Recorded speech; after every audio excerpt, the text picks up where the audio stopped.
Hello guys! Hello, this is for Scorpio. Scorpio, welcome dito sa aking channel, Kapalaran 888. So, titingnan natin kung anong messages, vibration, gabay, energy para sa lahat ng Scorpio. So, from March 15 hanggang 31, yung message na to, Scorpio. So, please connect your intuition. Sa lahat ng Scorpio na nanonood sa ngayon, i-connect mo ang intuition mo sa lahat ng baraha na posibleng lumabas ngayon. Okay. Scorpio, there's a balance coming sa dalawang linggong ito. Number 44, it's 8. This is a manifestation, a blessing on a homecoming. So, this is a confirmation na posibleng ikaw ay kung nasa ibang bansa ka, possible kang pauwi ng Pilipinas or posibleng makakauwi ka ng Pilipinas sa dalawang linggong ito within the next 2 weeks. Kung nasa ibang lugar ka naman, pauwi ka ng probinsya, mag-homecoming ka. So, sure yan na posibleng mangyari sa'yo, Scorpio. Alright, so let's check another deck. Ano pa ba?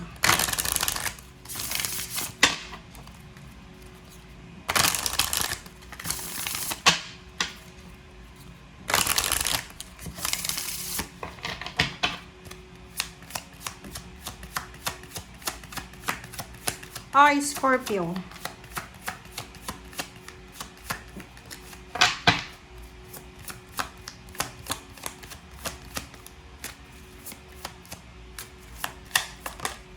Okay, Scorpio Forest. Breathe. Wow!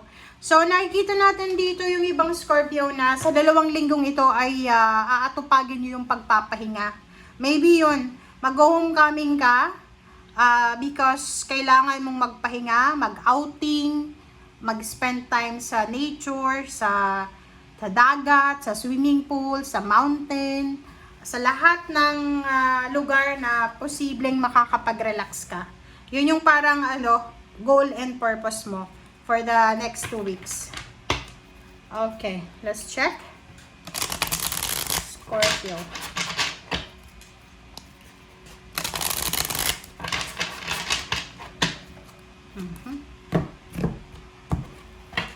Okay, Scorpio. First card tayo, Queen of Swords. Okay, Queen of Swords. Next is Strength card.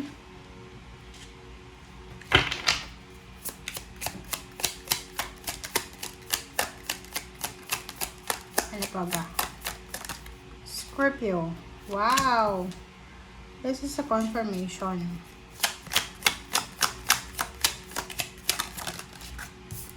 And next is Death card. Okay, Scorpio, please comment down below. Kung makikita mo dito sa baraha mo, tingnan mo.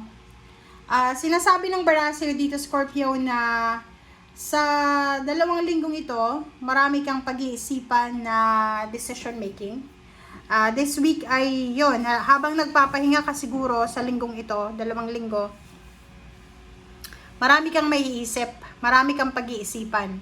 Kasi ito nakikita ko sa'yo dito na you're thinking, you're analyzing a situation. Like parang yung iba, mga plano nyo ito, mag-relocate, maghanap ng bagong career, magsimulang magbumo ng pamilya, parang ganon. Ang dami-dami yung pinaplano dito. Okay? And sinasabi ng baraha sa'yo na bago mo gawin, etong pinaplano mo ngayong linggong ito, kailangan mo munang magpakatatag. Kasi kung mahina yung loob mo, hindi mo magagawa itong planong ito. Okay?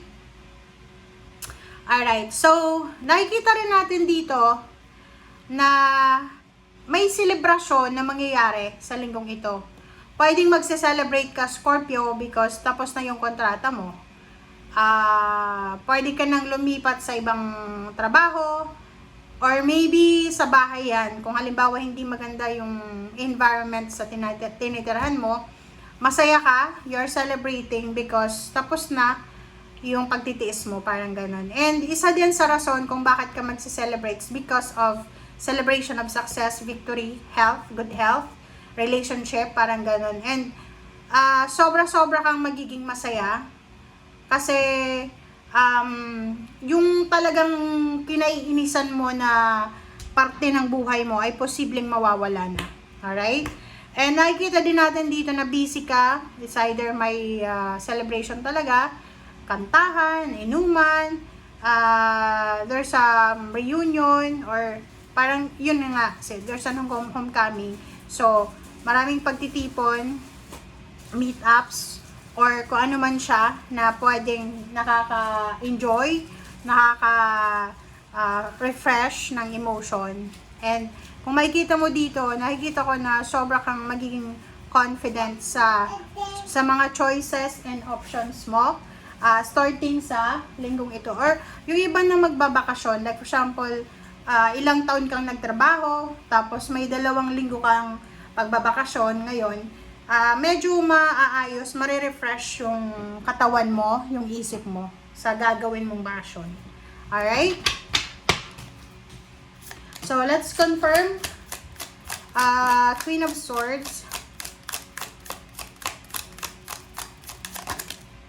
Okay, Queen of Swords is Emperor. Wow!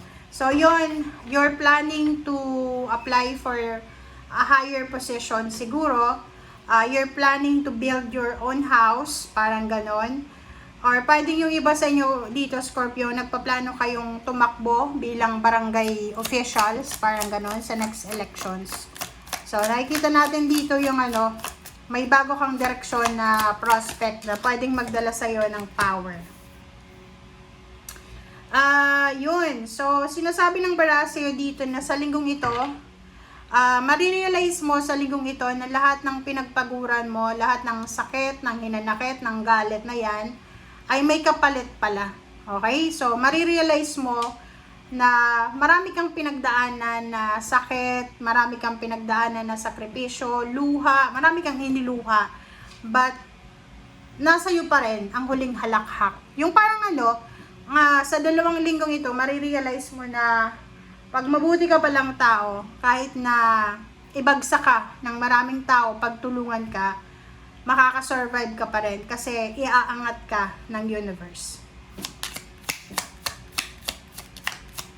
Parang ang linggong ito is a realization na masasabi mo sa sarili mo na good job self. Kasi napagdaanan mo lahat pero hindi ka sumuko.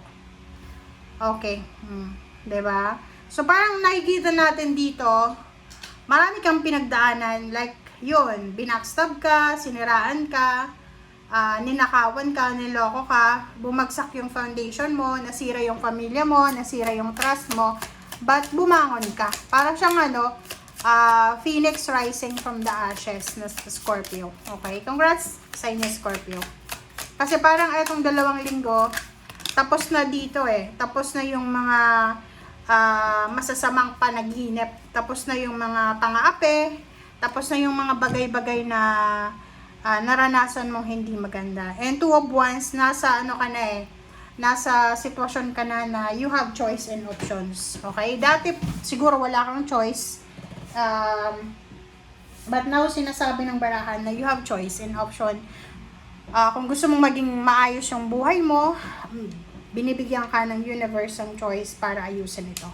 Okay? Thank you guys. Bye!